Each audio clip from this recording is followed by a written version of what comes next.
Welcome to a special spring episode of Insight. We have information about the bees, farm life and what exciting markets are around at this time. I'm Nuna Hemmockpaw. And I'm Megan Hone. We're going to show you ways to make your Easter hopping mad. From Mother's Day to chocolate eggs, we are here to show you what spring is all about. It sounds all good, doesn't it? But there is a darker side to spring. Though the nights are getting lighter, you may feel like warmer weather is a good thing, but Insight reporter Ollie Caswell has more for us on the dangers of climate change. Daffodils, one of the many signs that spring is now upon us. As we enter the warmer months, people flock to their nearest park to soak up the long-awaited sunshine. However, not everyone appreciates the impact we're having on the spring season. Last year saw the hottest year on record, and carbon dioxide levels have reached a dangerous new high. The rise in Arctic sea levels is impacting on the spring season, meaning here in the UK, spring is arriving earlier and staying for longer. We're definitely seeing earlier springs. In particular, it's amongst sort of plant life that we're seeing trees bloom earlier, so blossoms we've seen on the trees in February this year, which is getting earlier and earlier. The main causes you'll find are increased levels of carbon dioxide and methane in the atmosphere, which causes what we call the greenhouse effect, which basically traps warm air in the atmosphere and makes the global temperatures rise. According to the World Meteorological Organization, human-driven climate change is now an empirically verifiable fact. Scenes like these may become more commonplace in cities like Nottingham, but at what cost and how can we slow the rate of climate change? So we are building more efficient buildings, we're investing in green energy around the university, so we've been installing solar panels, and just trying to consume less energy, really. Hybrid cars, I think, are a good interim measure for trying to reduce carbon emissions, particularly in cities. Nottingham is now ranked among the worst cities in the world for air pollution. Whilst hybrid cars and solar panels may offer a temporary fix, the increasing effects of global warming may be irreversible. Ollie Caswell, Insight. Reporter Ollie Caswell is here in the studio talking about climate change, the effect it has on us and the planet. Hi, Ollie. Hi guys, it seems that spring actually arrived 22 days early this year in Washington. Researchers say the evidence from the plant world is consistent with the fact that 2016 was the hottest year ever recorded, and it was the third record-breaking year in succession. So what does that mean for us? Well, climate change is reaching disturbing new levels across the Earth. It affects extreme weather and rising sea levels. These impacts threaten our health by affecting the food we eat, the water we drink, the air we breathe and the weather we also experience. How long can we realistically survive on the Earth? Scientists have suggested that there is little as 100 years from now until mankind could be extinct. Not to worry though, there are a few things we can do to help the planet, such as carpooling, driving less or even walking to work. You could also be aware of turning off lights when you leave a room, plant trees and, surprisingly, eating less burgers. Interesting. Thanks for coming in, Ollie.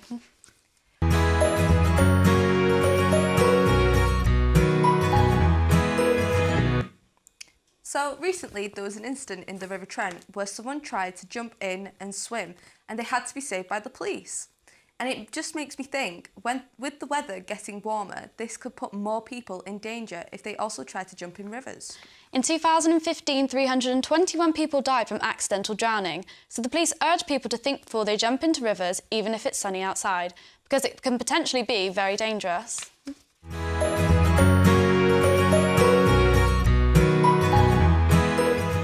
On the discussion of climate change, how is it affecting our wildlife? Bees are a very important part of nature. People don't realise how much we need them. Frankie Townsend went to find out just how valuable they are. Our bees are in crisis. Since the 1900s, 20 species of bee have become extinct, and in recent winters we've seen a 53% decline in the bee population in Europe. But what does this mean for us? Without bees, we wouldn't have strawberries, apples, tomatoes. In fact, we wouldn't have 75% of our crops. Without bees, we would have to hand-pollinate, which is estimated to cost about £1.8 billion. Without bees, our economy and future well-being is at risk. But why are they dying? Because of neonicotinoid pesticides being used on crops and wildflowers, loss of habitat due to urban growth, and extreme weather resulting from climate change. so I asked the people of Nottingham if they knew any of this. No, not really. I always thought bees were pretty useful in making honey and stuff. I didn't know if they had any impact on crops at all. I have to be honest, I don't know much about this, but I know that there is a book telling us the bees, if we didn't have bees, that the whole world wouldn't exist, basically. So I can imagine that they are very important, but I wouldn't know the details. Bees? More than in crops. The only thing I know about bees is that they make pollen. No, they eat pollen. And they make honey. I then showed them this photo of what a supermarket would look like if we didn't have bees, to see if they were shocked. There's hardly any products. The products gone down quite a lot. Wow. This would definitely shock me, to be honest. Oh, I just thought they made honey. This just shows how unaware people are to the vital role bees play in our ecosystem. In order to save our bees, we need to educate people about their importance. Another thing necessary to boost our bee population is urban beekeeping, whether this is planting wild flowers in your back garden or actually owning hives. I've been keeping bees for since 1976, which is a long time. I keep bees as a hobby, although I have got 30 hives scattered about the county. I keep bees really for honey, and I make a lot of honey every year, about 1,500 jars a year, and I just found it fascinating. Bees do produce a lot of honey in Britain, but the main benefit is pollination, top fruit pollination particularly, and wildflower pollinations. They do generally do a very good job. I think without honeybees, we'd get a lot less fruit, certainly top fruit, apples, plums, pears, etc. If you want to join the generation that saves our bees, head to Friends of the Earth to find out more. Frankie Townsend for Insight.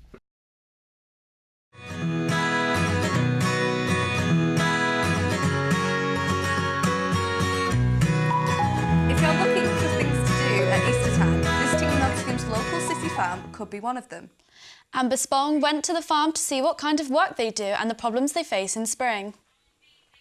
So spring has just started, and here at the Stonebridge farm in Nottingham there are a variety of animals, and lots of animals means lots of new births are expected, but some have already occurred. Animal Husbandry Coordinator Alana Cresswell tells us more. We've just incubated a lot of chicks, so we've had those, and we're about to do some more ready for Easter. We've had some baby rabbits, so they're about 3 weeks old now, and then from the beginning of April we've got lambing coming up, so we'll have a lot of new lambs running about the place. But newborn animals aren't the only feature this farm has to offer. Stonebridge also works alongside people suffering with learning disabilities who have the opportunity to have a placement working at the farm. This provides them with stability, confidence and access to NVQ qualifications. Darren Diggins, who works at the farm, manages Tilly and Fairy, two Welsh Section A ponies that he's very fond of. He explains what working at the farm means to him. I like helping the animals, and I find it rewarding when they look happy. Well, when I was 12, that was my first job, is working on a farm. And since then I've always been into it. I do like helping animals. I do Tuesdays, Wednesdays and Fridays. But yeah, we work as a team, get the job done. I like it all. They're in a favourite part for me, I just like it all. The farm is a great day out for the family this Easter, and admission is free of charge. However, a small donation is appreciated. So if you feel like petting some bunnies and getting muddy with the pigs, Stonebridge Farm in St Anne's is open 7 days a week from 10 until 3. Amber Spong for Insight.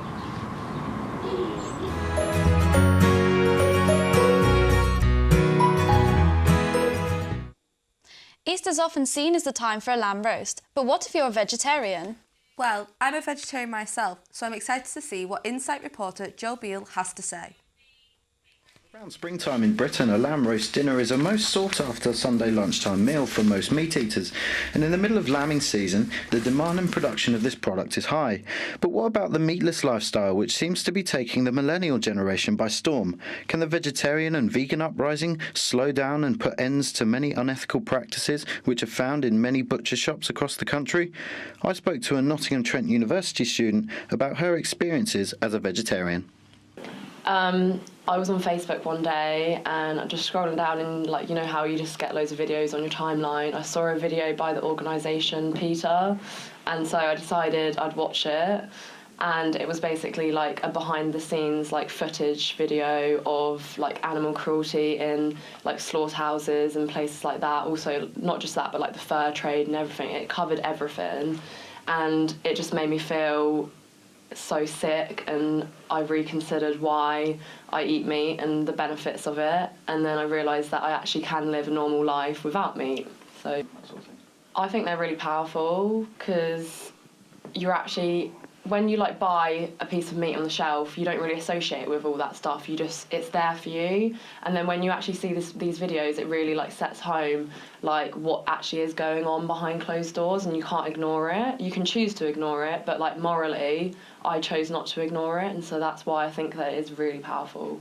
Meat production is a multi-billion-pound industry, and while it makes a substantial amount, plenty of it is also wasted. According to The Guardian, around 570,000 tonnes of fresh meat is thrown away every year, which is worth an estimated $36 billion. And while this may seem sustainable for the time being, scientists say that this isn't the case. And with the world's population set to rise by almost 3 billion people by the year 2050, an alternative meatless lifestyle might not be an option for much longer. Now, there are plenty of meatless alternatives to have on a Sunday lunchtime, such as a vegetarian nut roast or even a whole roasted cauliflower. And like all less conventional recipes, are all listed online and would be a more than worthy substitute on a Sunday lunchtime. Joseph Ashley Beale for CBJ News.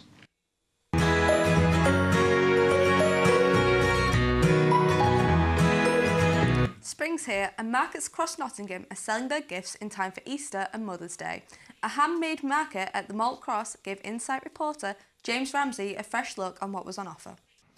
Spring is arts and crafts time. Handmade Nottingham is getting well in the swing of things with the event they held at the Malt Cross. There was a huge range to pick from, with the stalls filling the downstairs and the upstairs of the ancient public house. Some sellers were even in such high demand they had to book a slot with them to get your portrait done. But it wasn't just the stalls that had all the lovely wares. The adjoining shop, which is run by Handmade Nottingham, was also selling all sorts of lovely things. From the furry to the funny, there was something there for everyone. Whilst all of these things look lovely to us, what was it like to create them? So I'm selling my prints and cards. So I'm a watercolour artist by night. I have a full-time job during the day, but yeah, I do watercolours of animals. So I sell them as prints and cards, and framed and unframed. So I lived in Nottingham for 8 years, and I started my business here, so I've got really strong connections with Nottingham. I sell in the shop as well, that's adjacent to Malt Cross. And yeah, it's such a great community here. I mean, I live near Cambridge now, and there's a great creative community there, but there's something about Nottingham. The very first painting that I did was of a stag, which I called Sherwood after Nottingham.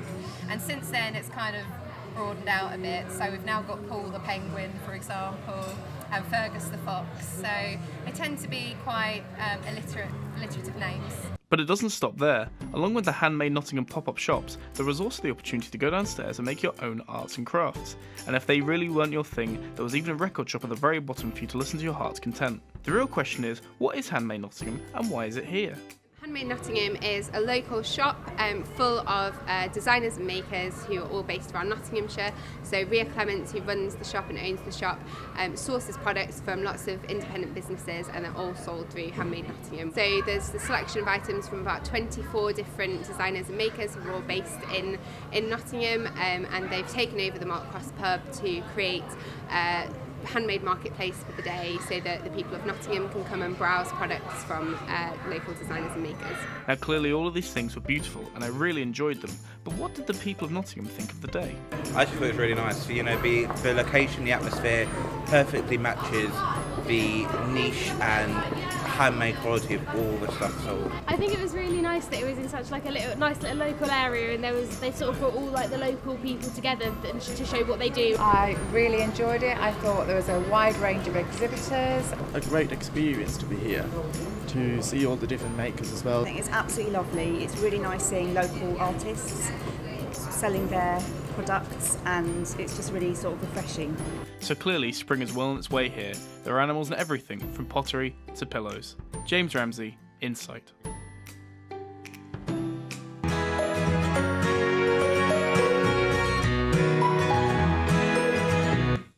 Approximately 80 million chocolate eggs are sold annually in the UK each year. That's definitely my favourite part of Easter. But what came first though, the chicken or the chocolate egg? Maisie Jones has gone to find out more.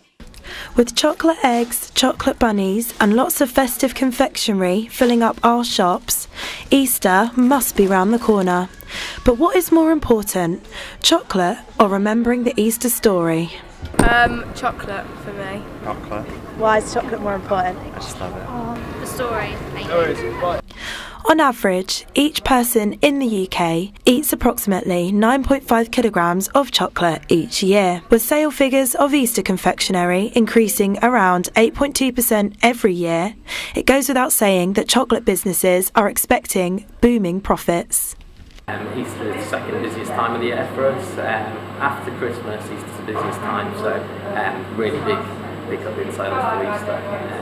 It's probably sort of the actual week running up to Easter is one of the busiest weeks of the year. But with the 80 million Easter eggs sold annually, how do independent shops cope? It's always hard work at the sort of key times of year. It's great, it's really good for business, but it is also lots of work. Because we make everything fresh, everything's done really close to the time. So lots of work on the run to Easter, but it's good, I enjoy it. With all the hard work at Easter time, the true religious meaning of the story is feared to be forgotten. According to some Easter facts, 90% of Christians think children today know less about the Easter story than children did 30 years ago. And Easter chocolate sales make up 10% of Britain's annual spending on chocolate. And lastly, 29% of the population did not know that God raised Jesus from the dead. But is Easter really commercialised, and should we all be celebrating it? If you're not a Christian, why would you celebrate Easter, kind of thing? Like, why would you celebrate the story of Jesus if you don't know who Jesus is? So if for you, you're in the Asda and there's Easter eggs, of course you're going to celebrate that. Easter is the Christian holiday celebrating the life of Jesus. But what makes it so special? The Easter story is all about God coming and bringing us home. So God came to earth as a man, Jesus, that's the Christmas story. And the Easter story is the reason he came. So he'd lived this perfect life and he'd done a lot of teaching and he'd performed miracles, but he knew that his purpose was his death. Local churches will be celebrating Easter all over the UK in April. Maisie Jones for Insight. I hope you've enjoyed today's special spring edition of Insight. And you have learnt that not everything is as happy as it should be, and there's still more we can do to help our planet. We'll be back after the Easter break with another episode of Insight. See you next time.